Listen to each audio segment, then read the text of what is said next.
नमस्कार। फिर से हाजिर हूँ एक नई कहानी लेकर के। मैं हूँ राज। आप देख रहे हैं हाईवे 33। दोस्तों, आज की जो कहानी मैं आपको बताने जा रहा हूँ, ये कहानी हमें भेजे हैं, ये घटना हमें भेजे हैं। उनका नाम राजेश है। राजेश उत्तर प्रदेश के रहने वाले हैं और एम्बुलेंस चलाने का काम करते थे। तो क्या हुआ था उनके साथ में, क्या घटी थी घटना, चलते हैं इनकी इस कहानी में। लेकिन दोस्तों, अगर आप मेरे चैनल पर पहली बार जुड़े हैं और अभी तक मेरे चैनल को सब्सक्राइब नहीं किया है तो प्लीज़ कर लीजिए और साथ में बेल आइकन को ज़रूर दबाइएगा। तो शुरू करते हैं आज की कहानी। दोस्तों, मेरा नाम राजेश है। ये बात 2010 की है। वैसे तो मैं सारी गाड़ियाँ चलाया करता था, लेकिन मेरा जो काम था, फिलहाल मैं छुट्टी गया तो मेरा काम रुक सा गया था, छूट गया था। इसके बाद मैंने बहुत कोशिश किया, लेकिन जो गाड़ी मुझे मिलनी थी वो नहीं मिली ड्राइवरी करने के लिए। अब फिर मैं अपने दोस्तों से सब बता रखा था, तो एक दोस्त ने बोला कि एक एम्बुलेंस ड्राइवर की ज़रूरत है, अगर तुम चला सकते हो तो चला लो। मैं तो काम का तलाश में था ही। और वो दोस्त बोला कि देखो, एम्बुलेंस कहा जाए तो ठीक नहीं होगा। एम्बुलेंस में तो बहुत तरह का फैसिलिटी होता है, लेकिन ये जो है एक तरह का मुर्दा गाड़ी है। तुमने देखा होगा ना, हॉस्पिटल के बाहर में कई एम्बुलेंस जैसी गाड़ियाँ खड़ी होती हैं मुर्दा ढोने के लिए, वही गाड़ी है। अब मेरी कड़की में चल रहा था।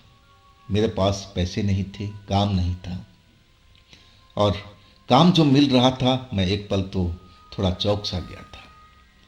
मैं कहने लगा कि ठीक है, कल मैं आता हूँ और उस काम पर चलते हैं। मैं अपने दोस्त से बताया। अब मैं अपने घर लौटा तो मैं चिंतित था कि मैंने आज तक ऐसी गाड़ी चलाया नहीं था। मैं अपने पिताजी से सलाह किया। पिताजी भी कहने लगे कि बेटा, मुर्दा तो ढोया जाता है गाड़ी में, लेकिन मुर्दा जब धोने के बाद में कुछ ऊंच नीच हो जाए, तो उस गाड़ी में किसी का आत्मा घुस जाए, तब क्या होगा।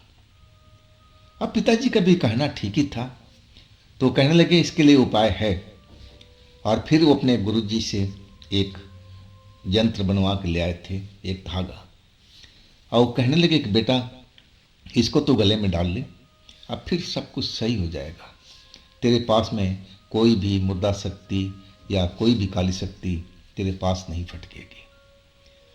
और वही मैंने किया। अगले दिन से मैंने वो काम ज्वाइन कर लिया था। अब पूरा एक दिन, 2 दिन, 3 दिन पर कोई काम मिलता था मुर्दा ले जाने का, गांव में, शहर में, दूर इलाके में। अब बस छोड़ करके आ जाना था। कोई बड़ी बात नहीं थी। और उसमें तो उनके रिश्तेदार भी बैठे होते थे, कोई डरने वाली तो बात ही नहीं होती थी। और इस तरह मेरा काम चलने लगा, मैं काम करने लगा। अब करीब करीब 1.5 महीना बीत गया था। अब मुझे भी लगने लगा कि अब डरने वाली कोई बात नहीं है और सब कुछ सही चल रहा है। और एक दिन शाम के टाइम में मुझे एक काम मिला। एक मुर्दा जो था उसको दूर एक गांव में छोड़ के आना था, और वो भी रात के टाइम में। अब जो हमारा मालिक था वो कहने लगा कि चले जाओ, छोड़ के आ जाओ, मैं तुझे अलग से कुछ पैसे भी दूंगा। लालच भी दिया, और लालच में मैं आ भी गया था, क्योंकि उस जो मालिक था मेरा, वो लालची किस्म का इंसान था, और वो पैसे भी उनसे ज़्यादा लिया था रात का माहौल देख करके। हाँ, तभी मुझे वो लालच मुझे भी दे रहा था। अब मुझे तो काम करना था, जाना भी था, लेकिन अब लालच भी दे रखा था, तो मैं अपना चल दिया जी उनका डेड बॉडी लेकर के गांव की तरफ में। अब उनके रिश्तेदार भी थे उसी में, तो डर वाली तो कोई बात थी नहीं। मैं उनके गांव में जब पहुंचा ना, तो रात के करीब 11 बज रहा था। अब मुर्दा उतर चुका था। अब फिर किराए भाड़े ले करके अब मैं अपने शहर की तरफ लौटने लगा था। मुझे लगा सब कुछ ठीक है, कोई दिक्कत वाली बात नहीं है। अब जब मेन रोड पर आया तो सड़कें बिल्कुल सुनसान हो गई थी। कोई भी वाहन अब रोड पर चलता फिरता दिखाई नहीं दे रहा था। हाँ, कुछ देर के बाद में ट्रक वगैरह धड़ल्ले से निकल जाते थे। वही ट्रक ही चल रहे थे, बाकी तो सब वाहन मुझे कोई दिखाई नहीं दे रहा था। अब मैं अपना जो एम्बुलेंस था उसको दौड़ाता हुआ अपने शहर की तरफ चलता जा रहा था। और कुछ देर चलने के बाद में अब आधी रात का वक्त हो चुका था। अब मुझे कुछ भूख का एहसास भी हुआ था कि चलो कहीं रुक करके कुछ खा लिया जाए। सारा दिन तो काम के चक्कर में आदमी वैसे ही परेशान रहता है, सही ढंग से खाना भी नहीं खाता है।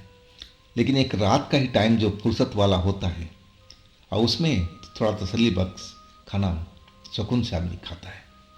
और वही मैंने सोचा था कि किसी ढाबे पर रुक करके भर पेट खाना खाऊंगा और इसके बाद अपने घर की तरफ चल पड़ूंगा।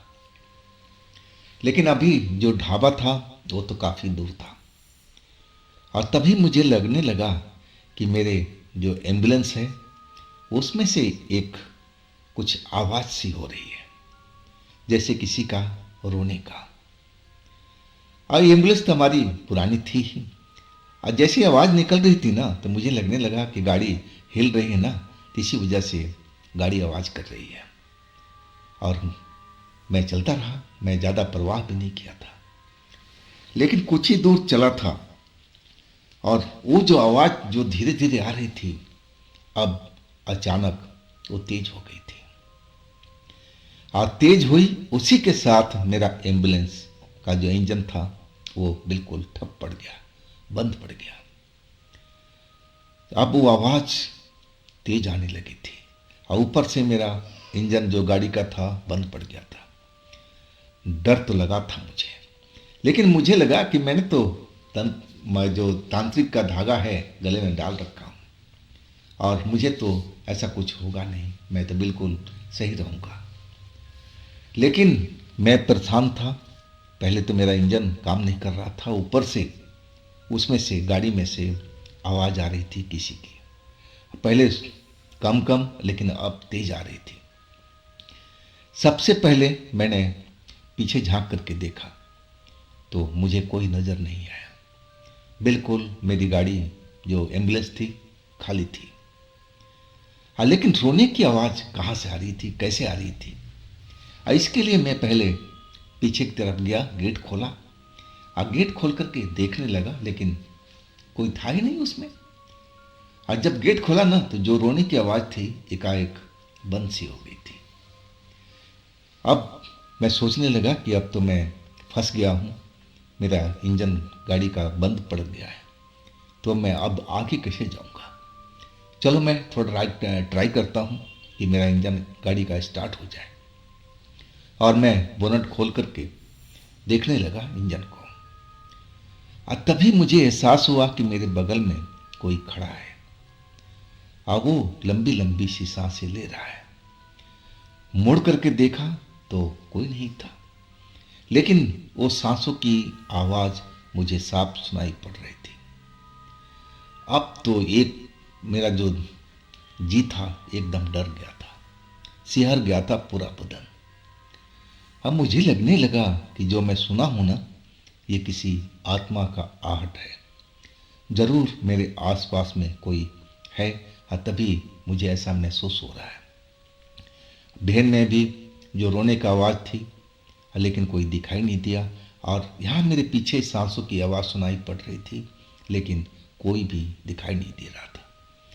अब मैं डर चुका था और सोचने लगा, अरे मेरे पास तो वो तंत्र वाला शक्ति है, मेरे धागा है गले में बांधा हुआ, अब कुछ नहीं हो पाएगा। लेकिन मामला कुछ उल्टा हो गया था। आज सुबह में मैं नहा करके जब घर से निकला था तो मैं वो खूंटी पर टांग दिया था ताकि गीला ना हो और पवित्र भी रहे। अब मैं उसी खूंटी पर उस माला को, उस धागे को भूल गया था। अब फिर मैं ऐसे ही चला आया था बिना उस माला पहने हुए। अब जब गले में अपना हाथ डाला ना तब मुझे एहसास हुआ कि अरे मैं तो ये घर पर भूल आया हूँ, अब क्या होगा, अब क्या होगा मेरा। लेकिन कोई भी अभी भी मुझे दिखाई नहीं दे रहा था। महसूस जो जरूर हो रहा था कि मेरे पीछे में कोई खड़ा है और लंबी लंबी सांसें ले रहा है। डरावना माहौल था। सड़कें बिल्कुल खाली थी। अब मैं सोचने लगा कि मैं अब करूं तो क्या करूं। मेरे पास अब कोई रास्ता नहीं बचा था। अब मैं अपने ड्राइविंग सीट पर आकर के बैठ गया। अब फिर इंजन स्टार्ट करने का कोशिश करने लगा। और तभी फिर पीछे से वही आवाज मुझे सुनाई दी जो कोई रो रहा है। इस बार में स्पष्ट हो रहा था कि रोने वाली कोई औरत है। और जैसे ही मैं आवाज सुना रोने का, पीछे पलट करके देखा, तब अब की बार मुझे सफेद कपड़ों में एक औरत वैन के अंदर बैठी हुई दिखाई दी। अपना चेहरा नीचे किए हुए थी और रोए जा रही थी। सारा बदन मेरा डर से कांप गया था। अब मैं समझ गया था कि मेरे आसपास में जो भूत प्रेत ही मंडरा रहे हैं। अंदर औरत की आत्मा, आप बाहर में न जाने कौन है। अब मैं जल्दी से उतर गया उस ड्राइविंग सीट से और मैं बाहर आकर के खड़ा हो गया ताकि कोई मैं मदद के लिए किसी को आवाज़ दे सकूं या ज़रूरत पड़ने पर मैं भाग सकूं। हाँ, जैसे ही बाहर निकल के खड़ा हुआ, वही सांसों की आवाज़ मेरे पीछे में फिर सुनाई देने लगी थी। अगले पल जैसे लगा जैसे किसी ने मेरे को हवा में उठा लिया है, और वो भी 3-4 फीट ऊपर, कॉलर पकड़ करके। अब तो मेरी हालत खराब हो गई थी। मैं चिल्लाने लगा था जितनी मेरे में शक्ति थी, लेकिन चिल्लाने कोई फायदा नहीं हुआ। उस जगह पर बचाने वाला कोई था ही नहीं। और तभी मेरे पिताजी ने जो बताया था कि देख बेटा, हनुमान चालीसा एक जादू की तरह है। कभी भी तुझे लगे कि तू संकट में घिरा हुआ है तो इस जादू का जप जरूर करना। और वही मुझे ध्यान आ गया था। और मैं अब हनुमान चालीसा का बिल्कुल जाप करना शुरू कर दिया था। जैसे ही जाप करना शुरू किया, और जो शक्ति मुझे हवा में उठा रखी थी और उसने तो मुझे दूर फेंक दिया। मैं जमीन पर धड़ाम से जा करके गिरा। मुझे जब गिरा था ना, तभी मुझे बहुत कुछ नजर आने लगा था। मैं देखा कि मेरी जो बहन थी और उसके आसपास में कई आत्माएं मुझे अब साफ नजर आ रही थी। सब की सब सफेद कपड़ों में दिख रही थी। अब मेरी तरफ ही घुरे जा रही थी। अब मैं जमीन पर गिरा हुआ था, लेकिन मैं होशो हवास में था। चोट जरूर लगी थी। अब मैं समझ गया कि इनसे बचना है तो मुझे लगातार हनुमान चालीसा को पढ़ना पड़ेगा, और तभी मेरी जान बच सकती है, और नहीं तो ये सब शक्ति मुझे आज मार देगी। क्योंकि मेरे पास में वो तंत्र वाला माला भी नहीं है, तो मैं जिंदा बच नहीं पाऊंगा। और तभी मैं जोर जोर से हनुमान जी का मंत्र, हनुमान चालीसा पढ़ने लगा था। और अचानक जो हमारी गाड़ी थी ना, एकदम हिलने डुलने लगी। वो जो आत्माएं थी हमारी गाड़ी को अब हिला डुला रही थी। गाड़ी को, एम्बुलेंस को पलटने के चक्कर में लगी हुई थी। और उसी वक्त मेरा ध्यान भटक गया था। मैं सोचा कि अगर गाड़ी पलट गई तो मैं तो कहीं का भी नहीं रहूँगा। मालिक विश्वास करेगा नहीं और वो बोलेगा कि तूने गाड़ी कहीं पर ठोक दिया है। और वही ध्यान मेरा टूटा। और जैसे ही टूटा, फिर पीछे से वही आवाज़, सांसों की आवाज़ मुझे अब फिर सुनाई पड़ने लगी। और इस बात में तो इतना डरा कि मैं उस जगह पर रुका ही नहीं, और सीधा दौड़ पड़ा था रोड की तरफ। और दौड़ते जा रहा था और मन ही मन हनुमान चालीसा पढ़ता जा रहा था। ना जाने कितनी दूर मैं उस अपनी एम्बुलेंस से दूर आ चुका था।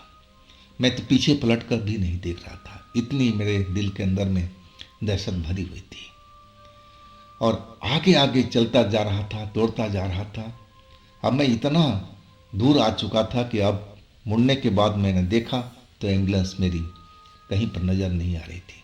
इसका मतलब था कि मैं उस जगह से काफ़ी दूर आ चुका था और एक पल के लिए सांस लेने के लिए रुका, क्योंकि मैं अब हाँफ चुका था। बहुत दौड़ा, बहुत भागा, अब मैं सांस लेने के लिए रुक गया था और लंबी लंबी सांसें लेने लगा था। मैं समझा था कि अब उन आत्माओं से, उन प्रेतों से, उन चुड़ैलों से अब पीछा छूट चुका है।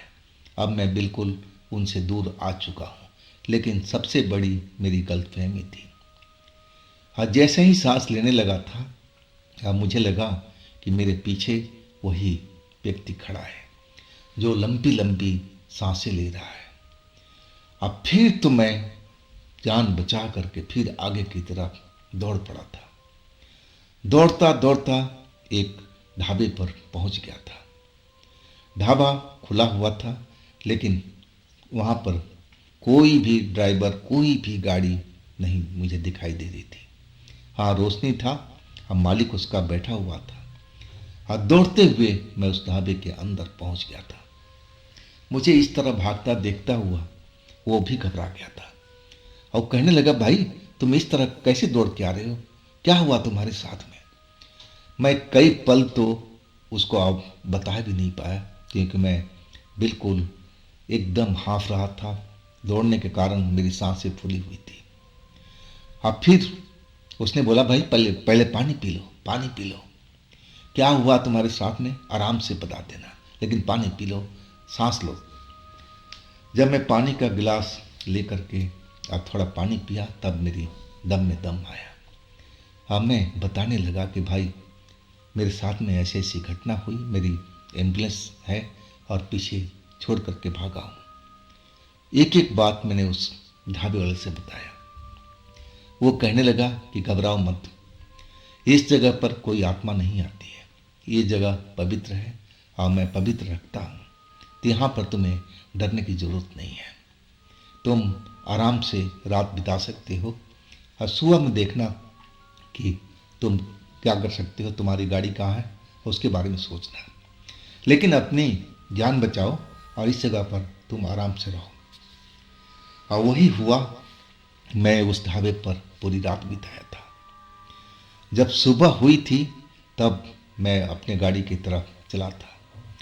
जब गाड़ी के पास गया था ना, तो मैंने देखा कि गाड़ी का दरवाज़ा जो पीछे का भी था वो भी खुला हुआ था। मेरी ड्राइविंग सीट वाला भी दरवाज़ा खुला हुआ था और वहाँ पर अब ऐसे कोई चीज़ मुझे दिखाई नहीं दे रही थी। मुझे लगने लगा कि ये सब अब दिन निकल गया है, अब कोई बात नहीं है। अब फिर मैं अपना ड्राइविंग सीट पर आ गया था, अपनी गाड़ी स्टार्ट करने का कोशिश करने लगा। हाँ, कुछ ही देर में मेरी गाड़ी स्टार्ट हो गई थी। इसका मतलब ये था कि जो भी मेरी गाड़ी में आत्माएं थी और उन्होंने ही मेरी गाड़ी का इंजन बंद किया था। अब वास्तव में जो ढाबे वाले ने बताया था कि आज अमावस की रात थी और तभी तुम्हारे साथ में ऐसी घटना हुई थी, और तुम्हें तो भाई अकेले चलना ही नहीं चाहिए मुर्दा लेकर के। अब मैं क्या कहूँ कि भाई मैं नौकरी कैसा करता हूँ, मालिक मेरा कैसा है। और फिर मैं चल पड़ा था अपने शहर की तरफ। हाँ, उस वक्त में जो मेरा वो तंत्र वाला माला होता तो शायद मैं उस रात में बच सकता था, लेकिन मैं अपनी गलती से उस माले को खूंटी पर ही टंगा छोड़ दिया था। तो दोस्तों, ये थी राजेश जी की अपनी कहानी। अगर आपके पास भी ऐसी कोई घटना है जो आप मुझे बताना चाहते हैं, तो आप मुझे इंस्टाग्राम पर या मेरे व्हाट्सएप नंबर पर अपनी कहानी को, अपनी घटना को शेयर कर सकते हैं। और दोस्तों, ये भी चैनल आप ही का है, तो इसको भी अपना प्यार दीजिए, लाइक कीजिए, सब्सक्राइब कीजिए, शेयर कीजिए। और फिर हम मिलते हैं अगले रोज़ एक नई घटना, एक नई कहानी में। आप लोग अपना ख्याल रखिएगा। नमस्कार।